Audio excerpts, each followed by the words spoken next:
Welcome, one and all, to the show. Wired up, fired up, and ready to go. BlueTruth, episode 45 of New York Rangers Talk with Brian Attard, powered by the Sportsbox Network. Like, follow on Facebook, Twitter, Instagram. Thank you for those who have joined the live stream tonight for watching live. If you're watching the replay on YouTube, thank you for that as well. Go ahead, hit that subscribe button. Maybe we'll get you on one of these live streams at some point. Today, Saturday night, December the 7th, 2024. And yesterday was anything but boring in Rangerland. We have so much to talk about tonight.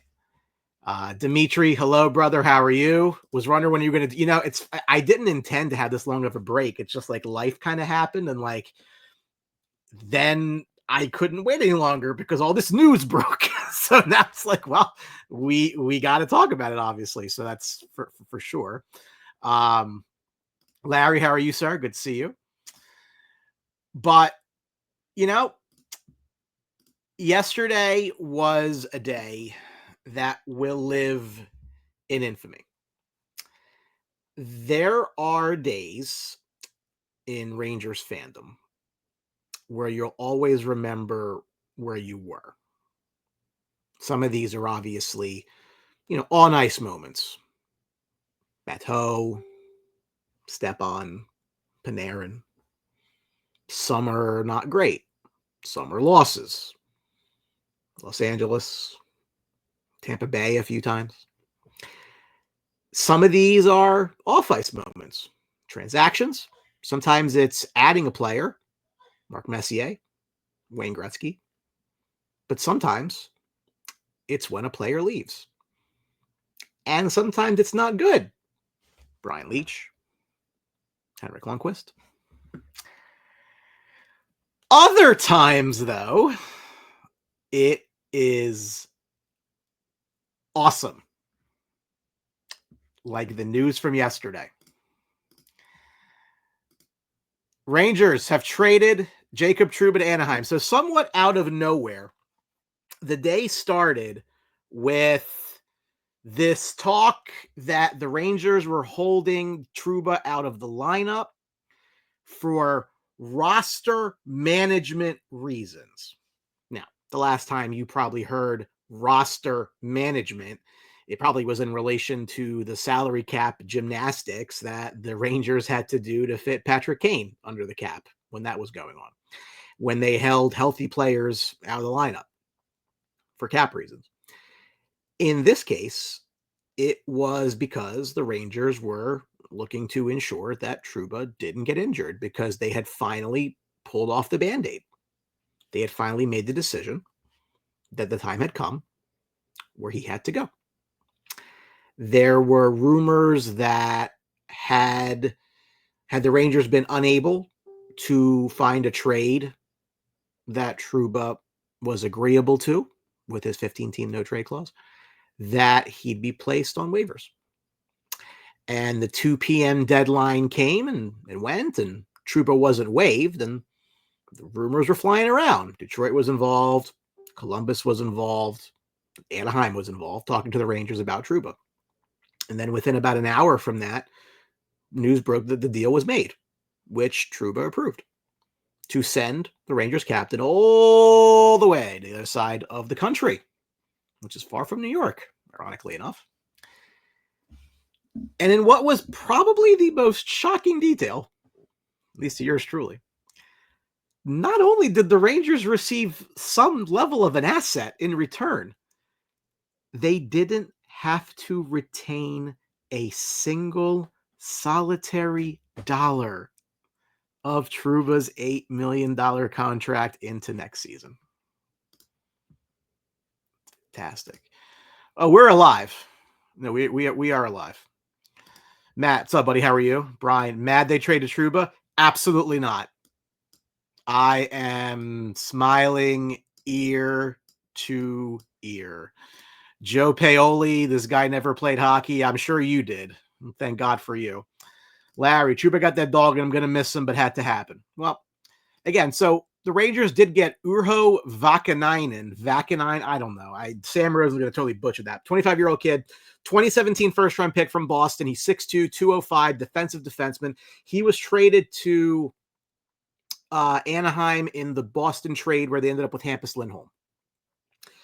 Probably won't ever be more than a bottom pair guy, whatever. A body's a body, pick's the pick. The shocker here, and really, like this is just unbelievable to me that the Rangers got this deal done with absolutely $0 in salary retention. Kevin Spacito was always assuming they had to add a pick to unload full salary, total win. Couldn't agree more. You know, you think back to the rumored deal with Detroit in June that Trouba didn't let happen. That had the Rangers retaining about $2.5 million. Now, we don't know what the trade return was at that time, but still. And Detroit was still in the market for him now, so, you know, they just couldn't clear enough space. There was a rumor that they couldn't get one of their players, ironically, to waive their no-trade clause. No one knows who it is, or no one's talking about who it is. My spider sense says it was Ben Sherratt, but that's purely my speculation. I know nothing more than anybody else on that. Just talking about saving money, Dave. Big fan. In any event, we are now in the post-Jacob Trouba era.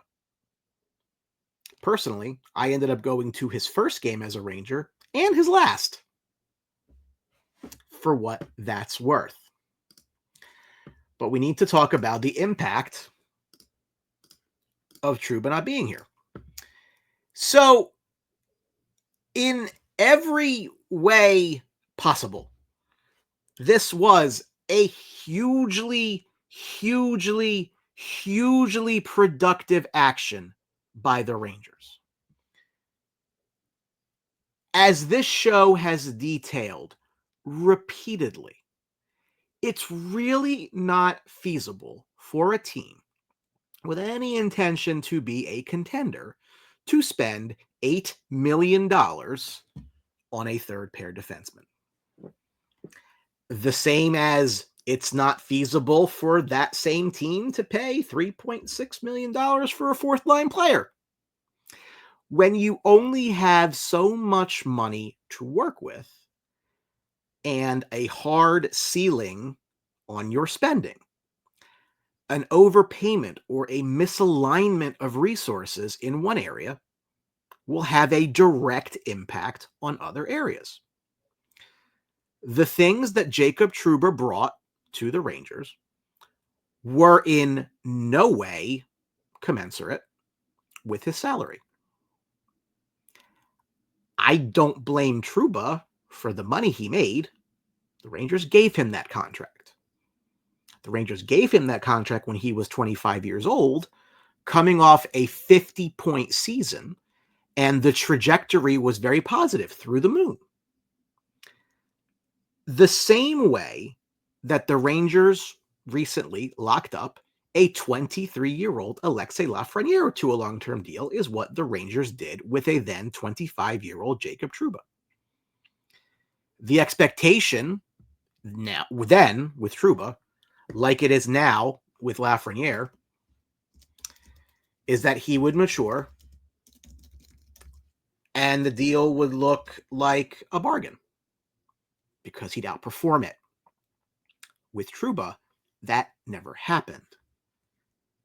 And it goes back to the summer when there was a deal on the table that Trouba declined.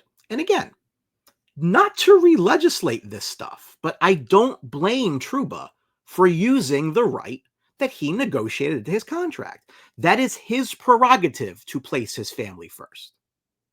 I would expect nothing less. I probably would do the same thing. But my issue was always with Chris Drury, because at the end of the day, Chris Drury cannot and should not place Trouba's family above the team. As a Rangers fan, I care about the Rangers winning, not Jacob Trouba's wife's profession. That means nothing to me personally, where the Rangers mean everything to me personally. And it's not personal with them. It's, I root for a hockey team. I root for laundry. So do you. Credit to Drury for finally playing hardball with Trouba. And we'll get into that further in a bit. But this should have all been done in July, when the Rangers could have used this recently opened up cap space to help the team this year with someone that was on the market. We're never going to know what their actual offseason plan was or who was involved in it. Could it have been Jay Gensel? Could it have been Steven Stamkos? It's water under the bridge now. Time has passed. But we said over the summer that if the Rangers brought back Jacob Trouba at that salary to play that role, it was never going to work. And I stand by that statement. And I think that the events of yesterday prove me right about that, and a couple of other things, which we'll get into in just a bit. Comments coming in. Let's go Rangers from Frankie. Bob Trokey, who's asking me, he's messaging me, when's the next show? I love that. I appreciate that, Bob. I appreciate the kind words. Being an advocate, I can't see Drury being able to make the moves to do what Smith and Keenan did back in 94. Move Banana Head for 2 grinders. Fred Parker never played to the money he made. John Trouba effed himself. Dave, disagree with Goodrow. Great postseason player, leader, respected PK faceoff, smart clutch. You need players exactly like him to win 16 games in the postseason. Yeah, you probably do, but not for $3.6 million. Bill, how are you, sir? Kurt, what's up, brother? How are you? John, now he has to pay those California taxes. I mean, New York taxes aren't exactly that much less. We're going to start talking about that. Look, short term, it's great for the Rangers. It's great for the Rangers. As noted, Trouba has not been good this year. He wasn't good last year. He wasn't good the year before, and so on. Trouba's advanced numbers are all god-awful. God-awful. They started the season with Ryan Lindgren, if you remember, out of the lineup. He also may not be here that much longer. But anyway, so the Rangers had 6 defensemen, not named Ryan Lindgren, on the opening night lineup, which really helped, obviously, Victor Mancini make the team out of camp. When Lindgren returned, it became a bit of a hot potato between Mancini and Zach Jones, both of which were arguably playing better than Trouba was. Not that that was actually a very high bar by any means. But now that Trouba is gone, for the time being anyway, they have their 6 night-to-night defensemen. Fox, Lindgren, Miller, Schneider, Jones, and Mancini. And Mancini being a player for this team is huge because, again, it's a cap league and you need production from entry-level contracts like Victor Mancini's. So all good there. And the Rangers retained nothing, which you may have heard me say 6 times, and I'll say 6 more because that's so big. It's $8 million open, and that projects to about $22 million by the time the deadline gets around due to how you calculate cap and the accrual. So there's no player that the Rangers can't go get because of how much money he's making. They can fit multiple players for this season. And really, everyone kind of expects them to continue to make moves. When you're armed with this much space, the doors are open now for the Rangers that were slammed shut not even 48 hours ago. Dave, hated losing Fast and Booch too, so should have offered at least something to stay. We trade these players, replace them with garbage at almost the same price. Bill, yeah, we talked. I did want to wait till tonight. I wanted to let things kind of sit a minute. Let us kind of marinate on things, see, how things have gone. Jerry Matthews, Drury's first win as GM. Peter, how are you? Andre Villanueva, it's a new name. I appreciate that. Defense needs to play better. Gossip turning pucks over, especially in our own zone. John wants to trade Mika Miller in a first for JT Miller. I think Vancouver laughs and hangs up the phone. Different conversation. We'll talk about that, Dimitri, as far as this newfound cap space. But again, short term, great for the Rangers. Long term, great for the Rangers. Trouba knew when he said it, this was the last dance for this group, which really meant the last dance for him. He knew after what happened in the summer, and he essentially said that much in the interviews, that this was his last year in New York. Things got expedited because the team had lost 6 of 7 and looked pretty terrible doing it. Part of that could have been the cloud hanging over this team involving Trouba and everything going on around Trouba, which he also said as much yesterday in interviews after the deal went down, that he said it was much harder for him to lead given his situation. And there were two stories surrounding this team to this point in the season. One was Trouba. We'll get to the other one in a minute. But in removing Trouba from the roster, it's as much a wrecking ball to the leadership group as Drury is probably willing and able to take right now. To move the captain, that sends a message. It sends a big message that things need to change, and they need to change fast. And yeah, I mean, what else can you do? It was so obvious that this is the direction things had to go. We knew this in June. So, again, I'm not absolving Drury of any wrongdoing here. I mean, he finally did it eventually. Dave, the defense we got in trade is a warm body in a seat.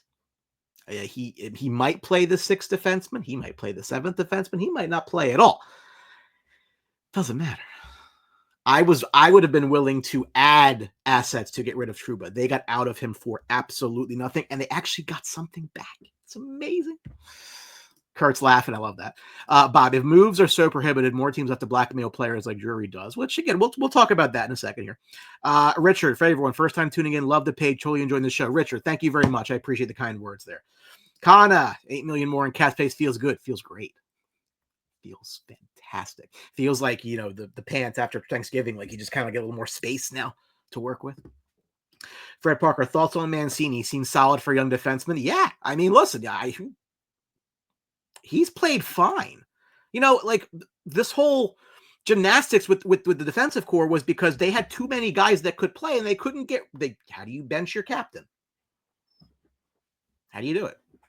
I mean, you should have, obviously. That was obvious. I mean, he was the worst one of them. I mean, we'll talk about Keandre in a second, but just Jones earned a spot, Mancini earned a spot, and the only thing that's keeping Trouba in a spot was the letter on his shirt and his salary.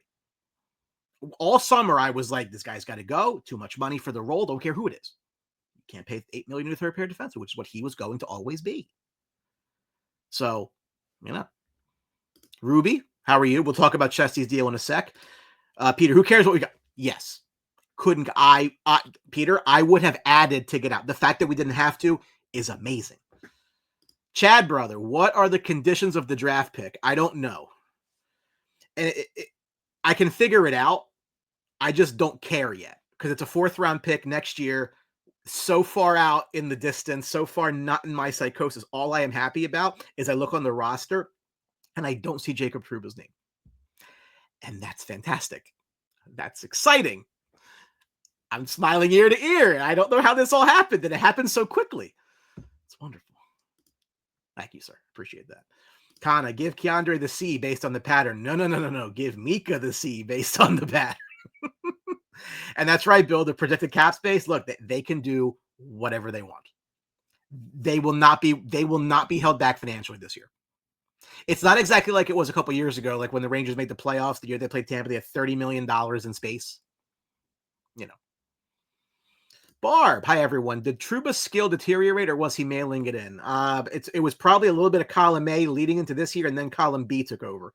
But he's not been good, Barb, for a couple of years. I mean, yeah, he on occasion he'd hit somebody. Sure. Other than that, I mean, his gap control was terrible. You go back to game 6 against Florida, that defensive play was terrible. It wasn't working out. Frank, I see your comments. We will get to that.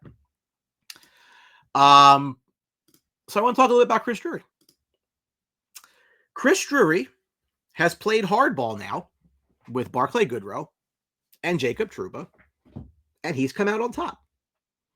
Drury was able to shed the obligations of multiple years at $8 million and $3.6 million, respectively. Didn't retain $1. Didn't add a sweetener or an asset of any kind to get it done. And while I can and will and have criticized Drury's timing with moving on from Jacob Trouba, because obviously, again, should have happened earlier in the summer when they had a lot more flexibility to use the money, I sure as hell can't criticize his actions. Other fan bases are livid that the Ducks let the Rangers off the hook with Trouba with no negative impact at all. I have Flyers fans messaging me like, I can't believe the Anaheim let you off the hook. I'm like, hey, it is what it is. Some teams in this league still find value in this player. Good for you. We don't. I can't be any happier with this result, short of it being a little late for my liking, but still earlier than I thought. I thought it would happen in the offseason. But what choice did they have? You all watch the same games that I did. They have looked absolutely terrible for a stretch here. Largely non-competitive, and not against the league's best either. The game in Philadelphia, which I hate the Flyers more than I can ever put into words. I live down in South Jersey. I'm born and bred here in South Jersey, and I hate those people. That was embarrassing, especially that first period. I went to the game on Monday against New Jersey. It was brutal in every facet. And that's what blows my mind. There are people who will look you straight in the face, or however social media works, and they say they shouldn't have gotten rid of Trouba. He wasn't the problem. And those are the ones that likely said the same about Barclay Goodrow, because there's a lot of commonality there. They say, oh, Drury's messing with team chemistry and this and that. And it's just like, you're damned if you do and you're damned if you don't. These are highly paid professionals. They make every year a multiple of what 95% of people will ever see in their lifetimes. And the amount of emphasis that some fans place on their feelings is wild to me. Absolutely wild. What exactly did you want the team to do? The situation was untenable. The salary cap is a real thing. We talk about it all the time on this show because it's so important.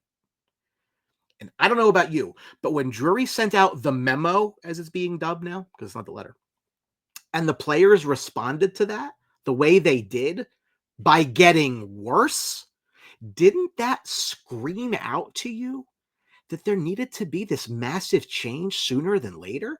And I don't think they're done either. This was move number one, but they had to do something. And this is something they wanted to do over last summer, and then Drury relented. And it got to the point where it had to happen now. Something had to happen to change the status quo. They look terrible for game after game after game. Non-competitive, and these are not against, Dallas and Florida. These are against crap teams. So I don't know what else you're going to do, right?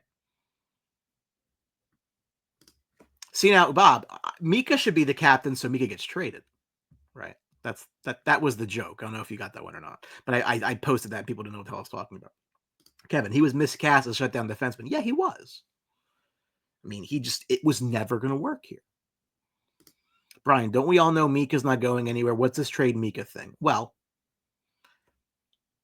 again, probably not, but you can never say never. There may be a way.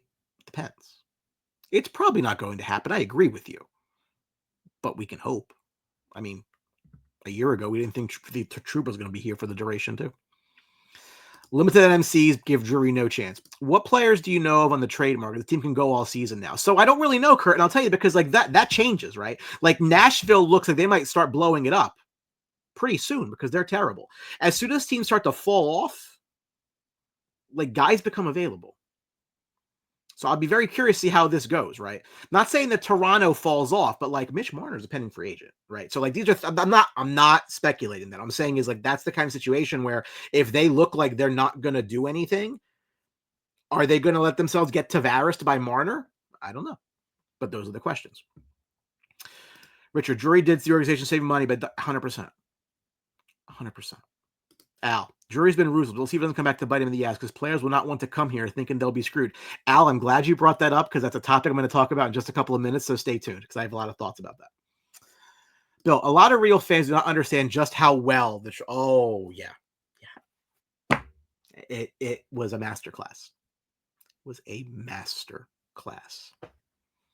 Yes, I do hate the Flyers. Yeah, Flyers tickets are it's actually getting a little. So they want to go see Michkov play, so it's getting a little more expensive. Scott Goldberg, good business for the team, 100%, 100%. Kurt says bad move, sending out that memo. I don't think it had the intended result, but we're here now. So I said this when Goodrow was sent away, and it applies the same here.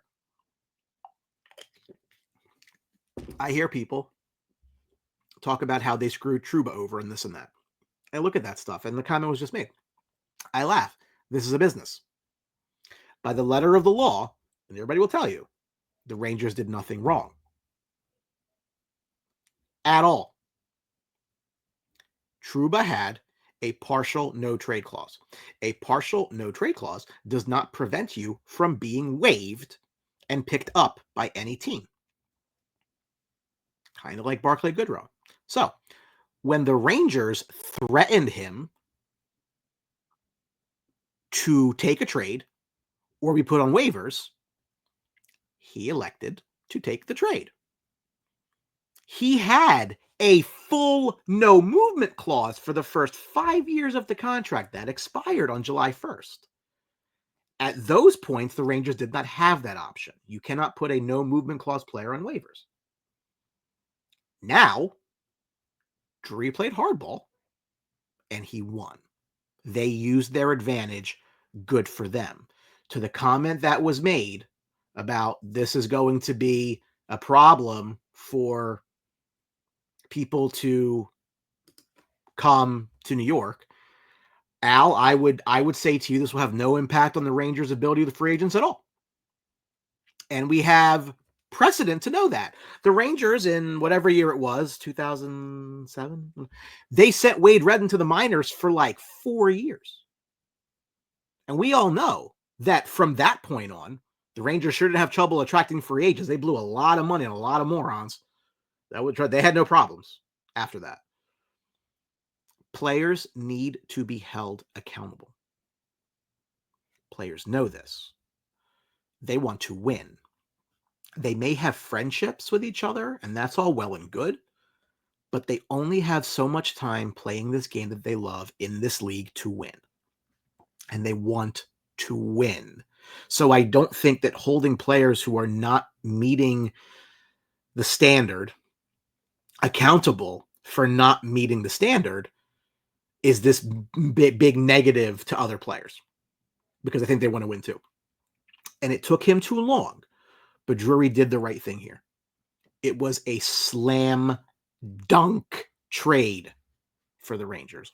Well done to Chris Drury. James, good riddance, Trouba. I know you were smiling. I know you were. Trade was the twofer, Chad says. Action helps, sends a real-life message. Puts reality in the memo. Yes. He wasn't bluffing. So if they tried to call his bluff, he won. Trouba's gone. And it was a great hardball move. Listen, that's you can say I'm going to block a trade to 15 teams. That's all well and good. If we put you on waivers, you get picked up by one of those teams, not my problem. So do you want to take a deal you have some say in, or do you want to just go somewhere? Well within their right to do so. They did nothing wrong. The people that tell you they did something wrong have no clue how the CBA works. Now, that may change in the next CBA. I heard Elliot Friedman talking about, players think that if you put somebody on no trade list, they can't pick up by waivers. Again, we'll see what the CBA does next time around. Not my concern. Right now, here and now, Rangers did everything right. Everything. They got him out, and he's gone. Oh, and by the way, in case you haven't heard, I'm sure you have.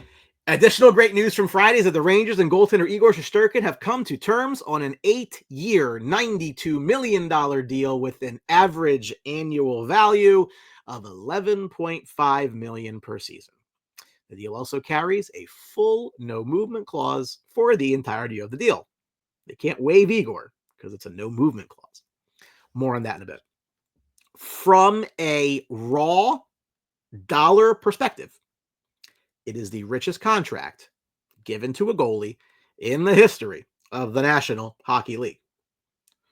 We'll talk in a bit as to why that doesn't matter. But what I will say is this came in, frankly, slightly less than I anticipated. I kind of thought that the baseline was going to be 11.7 because that would have made him the highest paid player on the team, just ahead of what Panarin was making. So, like, I'm perfectly fine with this deal on many levels. And I know in reading the comments around the interwebs that some of you are not. And that's okay. Respectfully, I think that you are misguided in that. Great move for Anaheim too. They can eat 50% trade at deadline. They can. It depends on if I don't know if the no move goes with him, James. That's actually a good question. I don't have to honor it once he's waived it. Anthony, Troops took the Trouba train to California. Anaheim. Well, Anaheim had money, and I guess they need to fill a roster. I mean, I'm not gonna. I don't care. You. It is what it is. I can't believe that they got out of that deal with not having to retain anything. Richard, I believe other trades coming in the future. Believe players now know Drury means business. Bob says, doesn't the Rangers have the right players right now? Maybe not. There's a ways to go. We'll talk about it. Connor, the Igor Hunter look like a bargain as the cap continues to go up. We're going to talk about that right now. I have said this plenty of times on this show. I will say it plenty of times more. You need to break out of this flat cap mindset. The cap's not going to stay flat anymore. It's going up by 4 or 5 million next season, and it's going to continue doing that. So, and this is a bit repetitive because I've said this, but people still do. You can't just throw out some arbitrary number of like, I don't know, 10 million and say like that's what he should be paid without accounting for what the cap is. 10 million when the cap is 92 is not the same as 10 million when the cap is 50. The cap's supposed to be $92.5 million next year. So at that point, Igor's deal is 12.4%. When Lundqvist signed the 6-year deal in 2008, it was 13.67, which is more than Igor's getting, cap adjusted.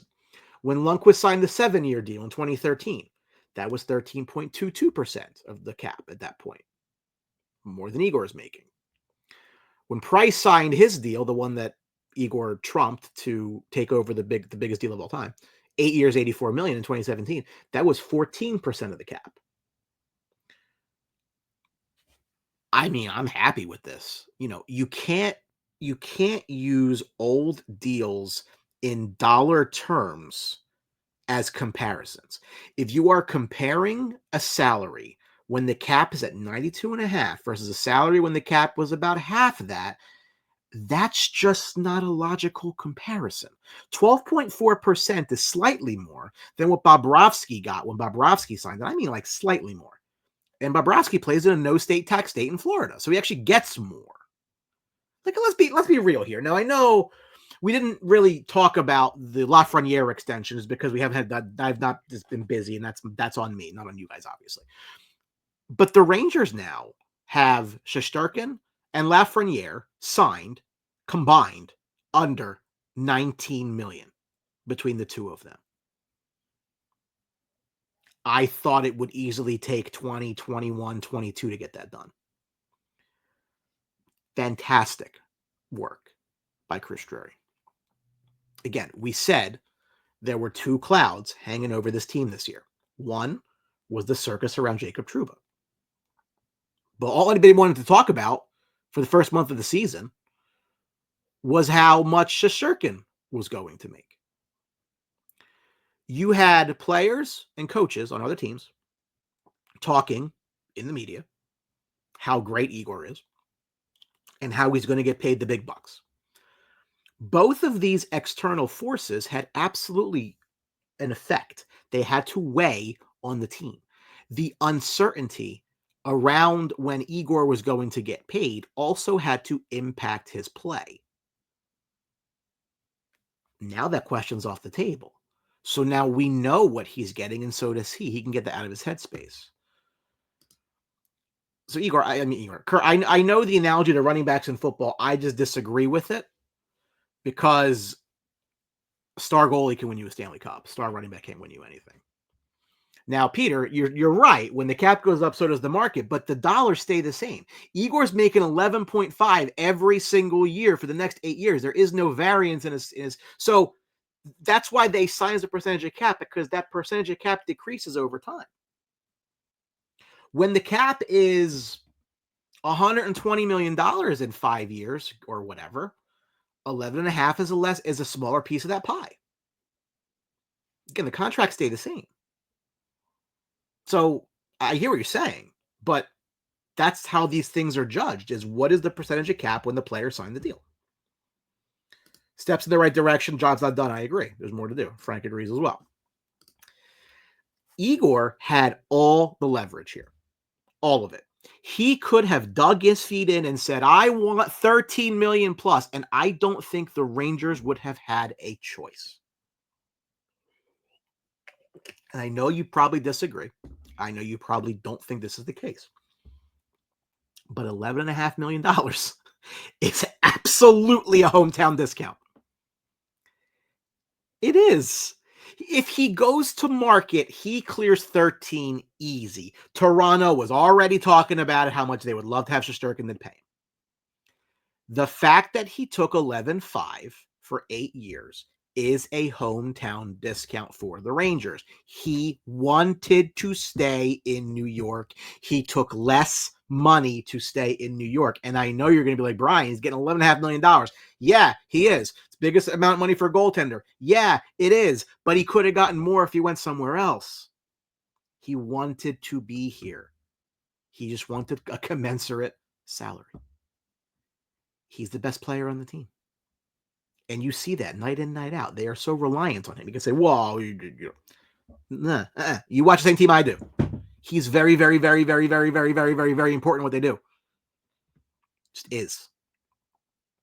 Michael, what's up, brother? How are you? Good deal with Igor, even better with Trouba. Great day yesterday. All-time great day in Ranger history. It's a discount considering you sign here and not to a no-income tax state. Right. If he gets that deal offered by some other team in Dallas or Florida or Vegas or Nashville, he gets more money.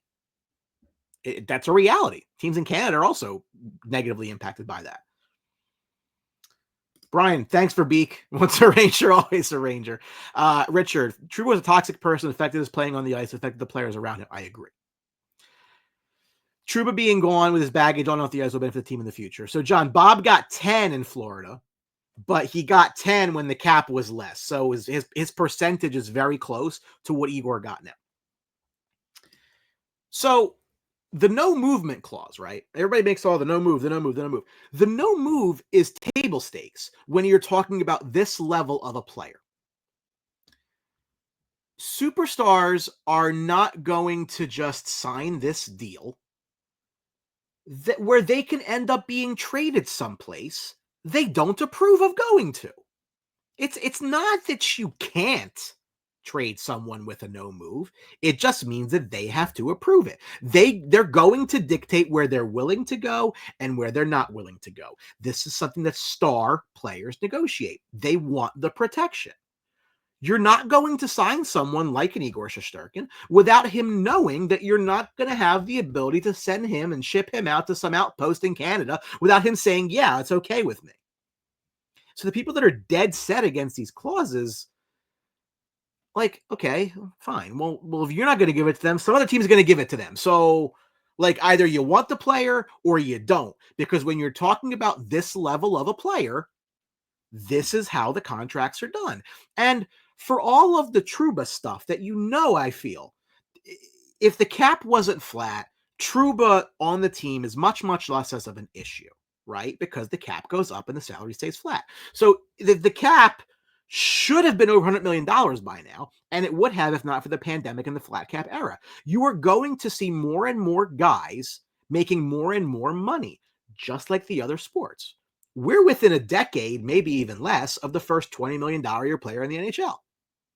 So you can't look at these things in a vacuum or as a flat dollar, because that's just not reality. And then the other thing I see is people say, oh, it's the same mistake they made with Lundqvist. What the hell does that even mean? What does that mean? What mistake did they make with Lundqvist? He was the best goalie on the planet. And the only reason that those Ranger teams were relevant, and he almost won a cup by himself. He wasn't why they lost. We went over this. The money to Henrik wasn't the problem. Blown money on dead weight like Brad Richards, and you can go down the line. I'm going to really talk about that tonight, but that's why they lost. Because the money they had after they paid their elite player, they blew. You take Henrik off those teams, they don't make the playoffs. You do not get hurt paying for elite talent. You get hurt when guys like Jacob Trouba make $8 million to play on your bottom pair because he failed to launch after he got his deal. That's where you get hurt.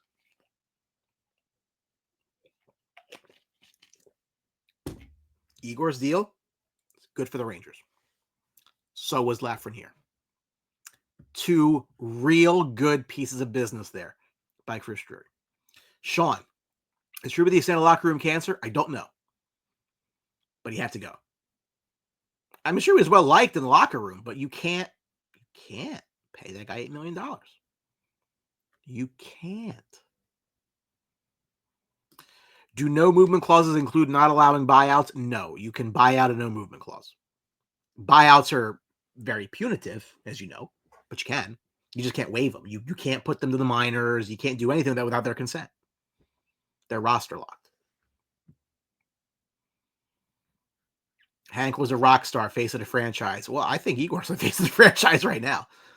So, you know, it's coming, Kurt. I have a bullet pointed list of topics. So keep me on track. It's coming. I would like to revisit the off-season plan that BlueTruth laid out. I want to take a step back and just see, what did I ask for and how much have the Rangers done? Because sure looks like the Rangers did most of it. Didn't do all of it, but they got most of it. So I said the Rangers had 4 primary goals this past offseason. One was getting rid of Barclay Goodrow. Check. Off to San Jose, no retained salary. 2 was not getting stuck on a long-term deal with Ryan Lindgren. Check. 1-year deal. Rangers have no obligation past the season. Probably might not be here much longer the way things sound. 3, get rid of Jacob Trouba. Check. Finally.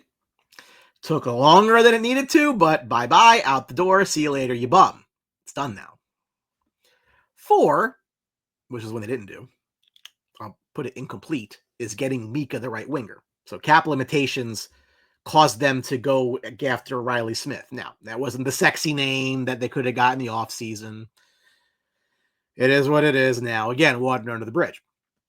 The Rangers were staring into this offseason coming up where it was almost going to be an abject disaster. Shesterkin needed a deal. Laffy needed a deal. Miller needs a deal. Jones, Kakko, Cooley, Edstrom, and more. They have locked up the 2 biggest names. They've moved out Jacob Trouba's $20 million for next season.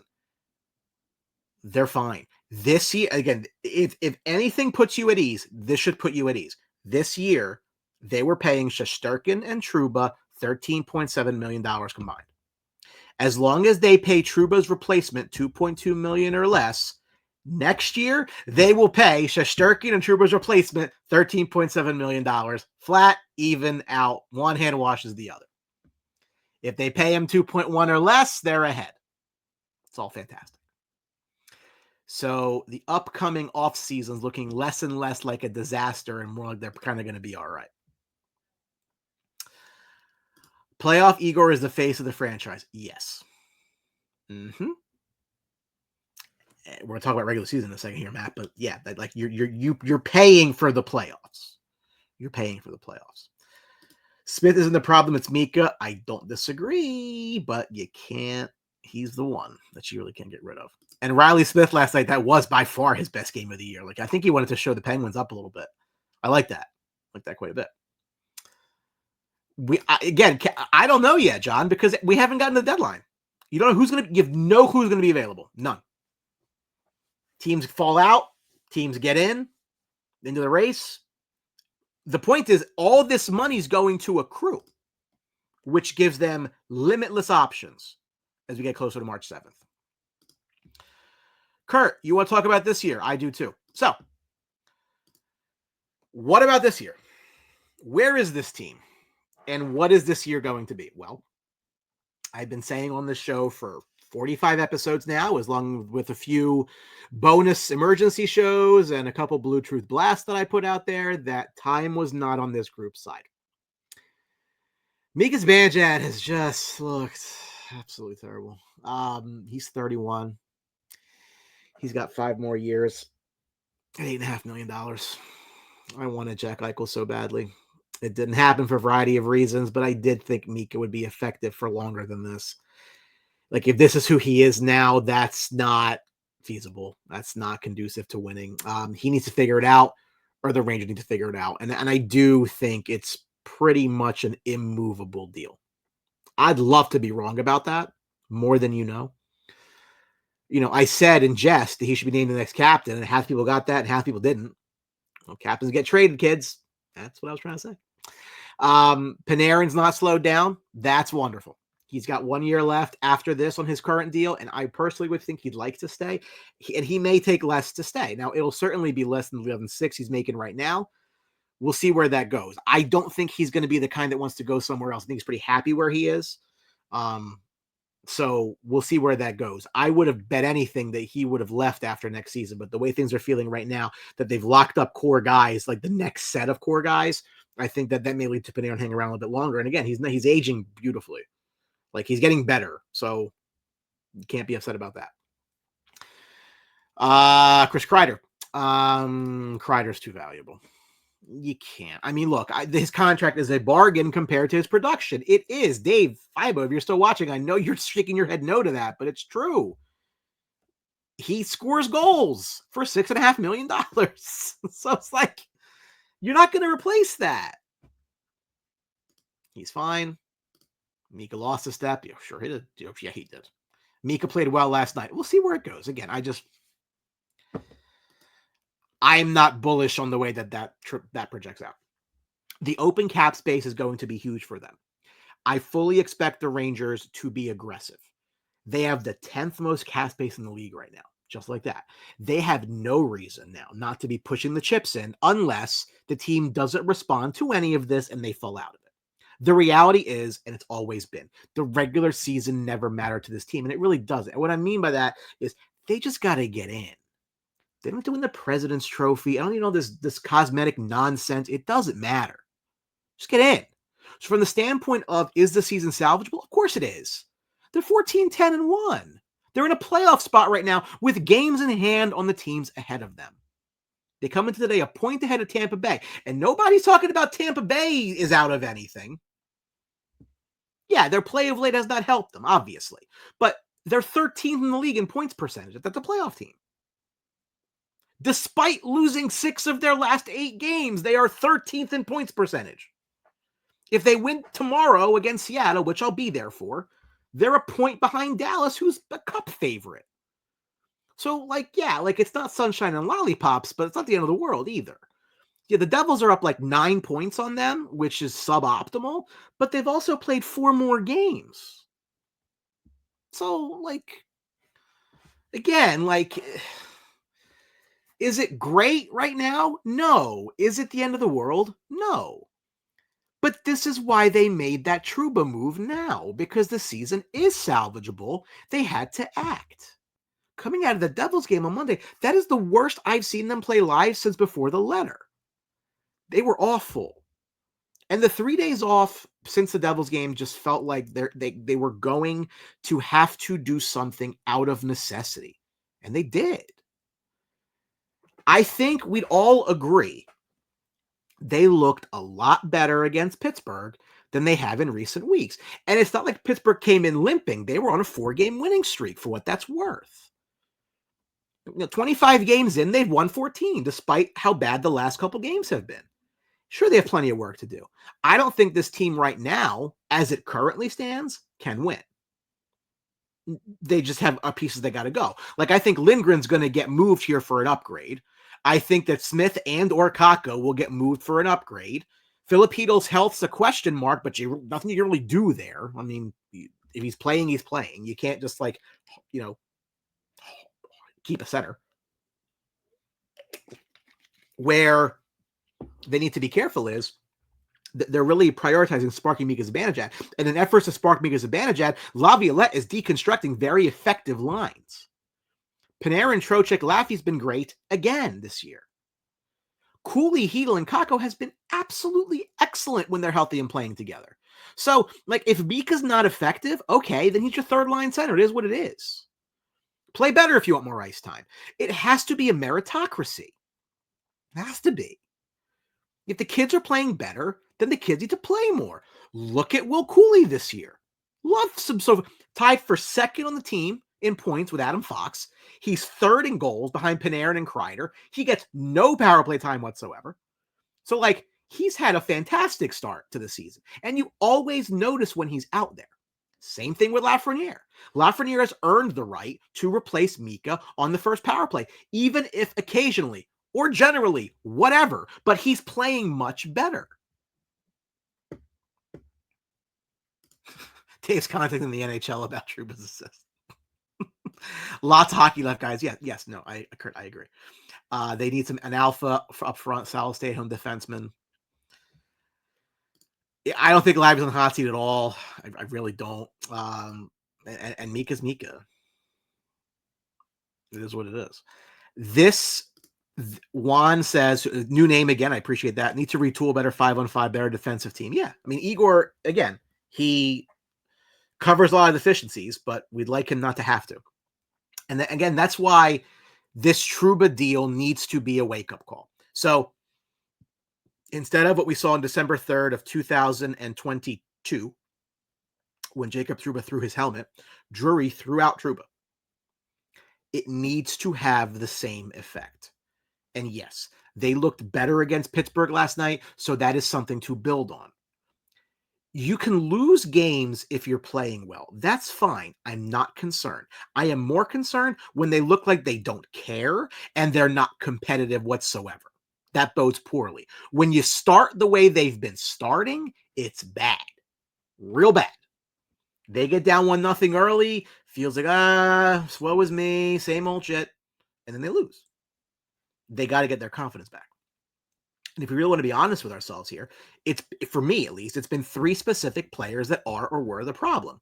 Number 1 is Jacob Trouba. He was shown the door. Number 2 is Mika Zibanejad. Probably stuck for the duration. Lindgren, number 3, is thankfully not signed past this year because he's not been good at all. And it would not surprise me at all if he's the next one to go. Now, okay, Keandre Miller's getting a lot of criticism lately. He certainly earned that. I also think part of that is the domino effect of Trouba and Lindgren. Because when Miller's playing with Fox, he looks a lot better. Now, okay, Brian, he's playing with Adam Fox. That's Adam Fox. I don't necessarily disagree. But depending on how Drury wants to reshape this defense, Miller might be playing himself out of a contract. Because remember, he's due for a new deal at the end of the year. And if he wants a sizable raise, and that's the report that's out there, Drury might balk. I still think Miller's got a ton of upside, but he's certainly not been good this year. That's objectively, right? That period. So upside's great. You may never get there. We'll see where he goes, but he's another one that could potentially be moved. So, like, the defense, it's in flux. I mean, outside of Fox and, Schneider, I mean, they're your 2 vets right now. It's amazing Schneider's a vet, right? Jones and Mancini look fine. I mean, you might see some pieces move there. And since we're talking about trades, this was brought up, so I'm going to address it. There's been talks that the Rangers love Brady Tkachuk of the Ottawa Senators. Yeah, so do 30 other teams. Yeah, I'm sure he's someone they would love to add to the roster, but that cost would just be astronomical. I mean, that deal, you would think, probably starts with Alexis Lafreniere going the other way. That's where it starts, probably. So you're adding to that. I don't know how feasible that is. Now, if Tkachuk were to say, hey, I only want to go to the Rangers, we know that that's happened before, and that does lower the price for the Rangers. That puts them in the driver's seat. I don't know that's going to happen. He'd surely be a perfect fit, but it comes at a cost that I think we all would feel generally very queasy paying. He is, of course, like the type of player that Drury would covet. Every team wants a player like that. But you can't give up your entire team to get him either. Like he might be someone that I would consider moving off of Gabe Perreault for. But Laffy's probably one of a very few untouchables to me that I can't move him for. Peter says Miller's the head case. John says Miller, pack your bags. Chad, Miller is hot and cold, very inconsistent. Not sure how you give him a raise. Well, again, like that's what I'm saying. Like if he says I want this or I'm going, well, okay, then we'll find you somewhere that'll pay you. Like they can't do that. John, that's a lot. I can't do that deal. I can't do that deal. That's way too much. I can't. Miller off in a 1, no problem. Miller Perreault off in a 1, fine. I don't think you can give up Lafreniere in that deal. I don't. So look, I like the player too, but like everybody's got a price, and like you just can't. Like you cannot deconstruct your roster. I mean, you want to add Tkachuk to Lafreniere. You don't want to give up Lafreniere to get him. James wants Mika for Brady straight up. God. I would start going door to door, sharing the wonderful news of Chris Brady of Chris Drury. God, Saturday night, right, kids? If it starts with Laffy, it's not a trade you make. I think Laffy is a higher ceiling than Brady, and I would agree with that. The Messier trade, they didn't give up anything in the Messier trade. They gave up Bernie Nichols, who was a player, fine. Stephen Rice was a prospect. Never played in the league before. Louis DeBrusque was a prospect. Never played in the league before. Like maybes are different to trade than actual players. So the Messier trade was fine. I was 7 at the time. I know very much about it. But again, they were giving all the potential of Stephen Rice, the potential of Louis DeBrusque, and the roster player going back with Bernie Nichols. That's not what this deal was. Like, John, with all due respect, like the deal that you're proposing right there, that's not the deal that Edmonton took for Messier. Shockingly, Dave would trade Chris Kreider. Of course you would. That doesn't shock me at all. That's extremely on brand. Yeah. So yeah, I don't think that's necessarily in the cards. Stranger things have happened. Want to wish a happy 60th birthday to our head coach, Peter Laviolette. I said a few days ago on BlueTruth that I really don't think that Laviolette's the issue. I really don't. I think it's a couple specific players. You know, does he rely on the veterans a bit too much? Yes, I will grant you that. But these problems that the team has, I just don't think they're on Laviolette. You know, it is specific players for me. The idea that they fire the coach again before making some sizable roster changes, it was always a little hollow to me. Like I just don't think that's the direction. Last not going anywhere. Brady's a stud, a leader, and a captain. Yeah. But again, you cannot give up all your value. That's an all eggs in one basket type thing, John. You can't do it. Look, I love Brady Tkachuk, and there's not a lot I wouldn't be willing to give up for him, but that's my red line for me. That's my red line for me. For those of you who will be in attendance tomorrow, I will be attending the Seattle Kraken game along with my dad, my wife, and my son. I'll be there in section 115. You're all welcome to come say hello. It'll be the second game ever for my son, Braden, who some of you may remember from the commercial, which I'll probably run here in a second because I brought it up. But he was only about 8 months in that clip, and he'll be turning 7 in January. time absolutely flies. But for those of you who maybe don't know, I'm sure many of you know where I'm going with this. But if you're happening to catch the show for the first time and you're wondering, where the hell have I seen that guy's face before? Here's where you saw it. So we closed on our house the day of Game 7 of the Eastern Conference Finals. I always joke with my wife that buying a house was the second most important thing going on that day. I think every third thought in my mind is about the team. I can't turn it off. My Ranger Man Cave was a project that I've always wanted to do when I finally got a house. Most wives would not sign up for that. If you remember, why you like the teams that you do, it's probably some of your first emotional attachments that you make when you're a kid. I can't wait to share that with him. When we can enjoy it together, it'll be the greatest thing.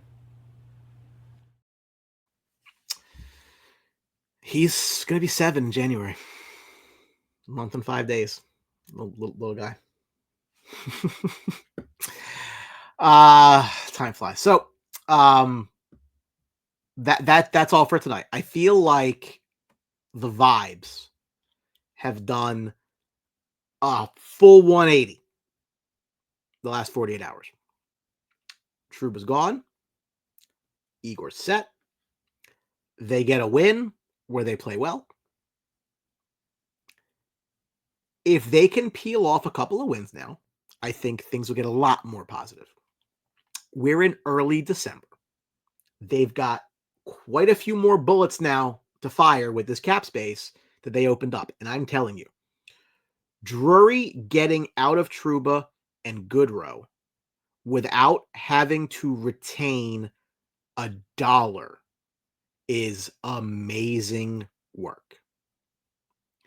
Yesterday was a watershed day and a big day in Drury's tenure as general manager. He really hasn't made a lot of long-term changes since he's been the GM. About, I think, 18 guys that are on the roster right now were either signed for, traded for, or drafted under Jeff Gorton.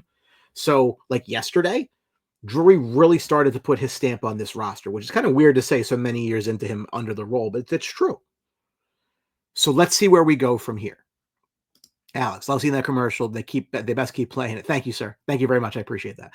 It's always nice to see. I've been at games where I hear my voice and all of a sudden I see my mug on Garden Vision. That's always fun. So it is pretty cool. And it was funny is as I joke with my wife, I'm like, every so often, like I get recognized at games. She's like, no, you don't. I'm like, I'm not making it up. So when we went to the game last March, the 4 of us, like somebody saw me at the train station in Secaucus, like, you're that guy, right? And so I'm just laughing there. I'm like, I told you, I don't make this up,